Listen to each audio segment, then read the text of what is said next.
আলহামদুলিল্লাহ কথা বলতেছি টঙ্গী বিশ্ব ইস্তেমার ময়দানে। আপনারা জানেন আসন্ন পুরান সাথীদের 5 দিনের জোরের শুরাই নিজামের পুরান সাথীদের 5 দিনের জোরের কারণে বা জোরের জন্য এই মাঠ প্রস্তুত করা। এই যে আপনারা দেখছেন মাঠে অধিকাংশ জায়গায় সামিয়ানা টানানো হয়ে গেছে। তো সর্বোপরি শুকর সাথীরা অক্লান্ত পরিশ্রম করতেছে এই মাঠ প্রস্তুত করার জন্য। আমরা এই শুরু থেকে আজকে সকাল দিকে দেখতেছি সাথীরা অনেক কাজ করছে। এখন জুমার নামাজের পরে সাথীরা খাওয়া দাওয়া করে একটু রেস্ট নেবে, আবার কাজগুলো পর্যায়ক্রমে চালু করবে। আপনারা জানেন এই যে এখন খুঁটি গাড়া হলো, খুঁটি এটা হচ্ছে খুঁটি, যাকে পিলারও বলা যায়, এই খুঁটি গাড়া হলো। এখন অনেক কাজ বাকি বলতে এই যে মাঠের ভিতরে এই যে এখানে কাতার করতে হবে, কাতার এই যে এখানে কাতার করতে হবে বুঝছেন। তো কাতার করার যে মাটি কেটে কাতার করতে হবে, রশি টানায় মাটি কেটে কাতার করতে হবে, এই কাজগুলো বাকি আছে। আপনারা জানেন এই মাঠের 70 ভাগ কাজ আলহামদুলিল্লাহ সম্পূর্ণ, 30 ভাগ কাজ অসম্পূর্ণ আছে। এটাও হয়ে যাবে আল্লাহ তাআলা যদি চায়, তো সাথীরাই এই কাজগুলো করবেন। তো সর্বোপরি শুকর যে আল্লাহ তাআলা আমাদেরকে দিনের এক মেহনতে আল্লাহ তাআলা লাগায় রাখছে। দেখেন চারোদিকে একবারে গুনার এক প্রতিযোগিতা চলতেছে। বিধর্মীরা আমাদেরকে দাওয়াত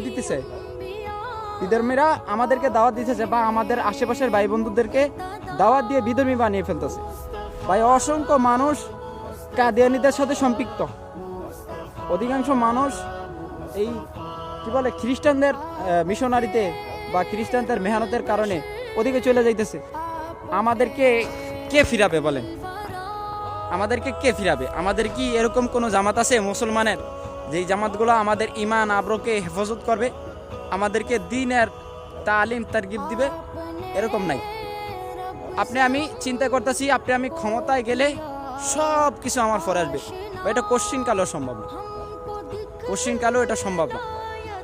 আপনার দ্বীনের মেহনত আল্লাহ সুবহানাহু ওয়া তাআলা যেহেতু বলছেন কুনতুম খায়রা উম্মাতি উখরিজাতিন নাস তা'মুরুনা বিল মারুফি ওয়া তানহাউনা আনিল মুনকার, যে তুমি শ্রেষ্ঠ জাতি, তোমাকে বের করাই হয়েছে মানুষের কল্যাণের জন্য।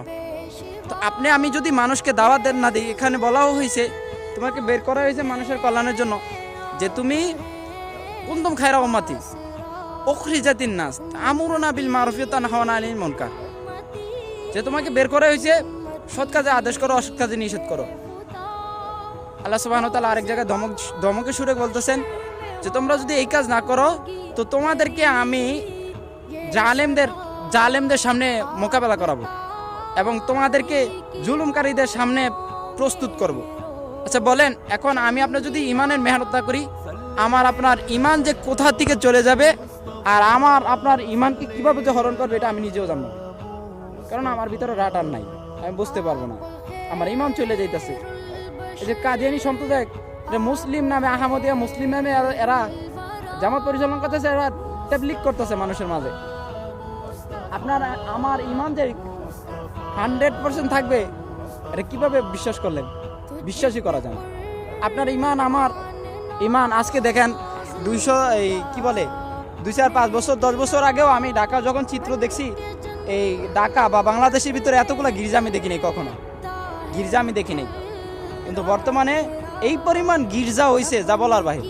আমাদের মসজিদ আর এই খ্রিস্টানদের গির্জা সমানে বাড়তেছে। আমাদের মসজিদ তো যেটা আছে স্টাবলিশ আছেই, ওদের গির্জা বাড়তেছে, তার মানে ওদের অনুসারী বাড়তেছে, ওদের মিশনারিদের কাজ চলতেছে।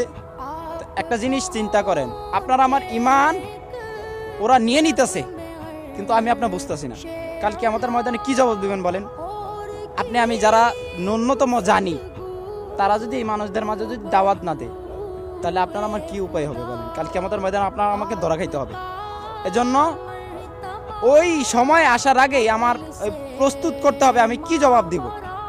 এটার জন্য দাওয়াত ও তাবলীগের মেহনত, গড় ডোর আমার ছড়তে হবে। আল্লাহ রাসূল কি পরিমাণ মেহনত করছে। আল্লাহ রাসূলকে কোনো এক কাফের বলছে তুমি কোনো দিন আমার কাছে আসবে না, তো রাইতে গেছে দাওয়াত নিয়ে। উম্মতের ব্যথা ফিকির, আর আপনার ভিতরে আমার ভিতরে ফিকির হচ্ছে ক্ষমতা, আপনার আমার ভিতরে ফিকির হচ্ছে লালসার, আপনার আমার ভিতরে ফিকির হচ্ছে কিভাবে জবরদখল করে খাওয়া যায়। ভাই এগুলো ছাড়তে হবে। উম্মতে মুহাম্মাদের বৈশিষ্ট্যই হচ্ছে সে মানুষদেরকে তাবলীগ করবে।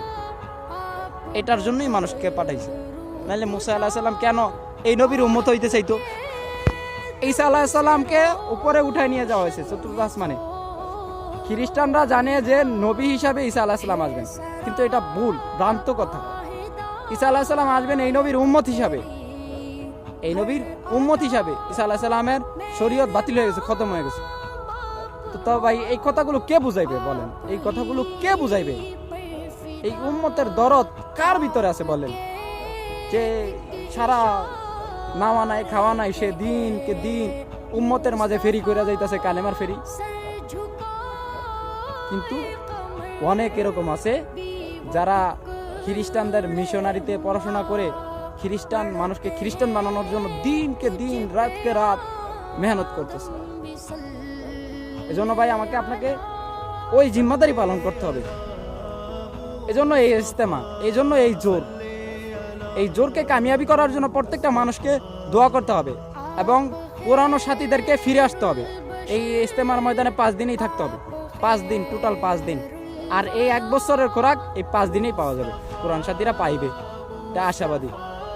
তো ভিডিও অনেক বড় হয়ে যাইতেছে, অনেক বড় করব না। সবাই ভালো থাকবেন, সুস্থ থাকবেন, সবার কাছ থেকে বিদায় নিচ্ছি।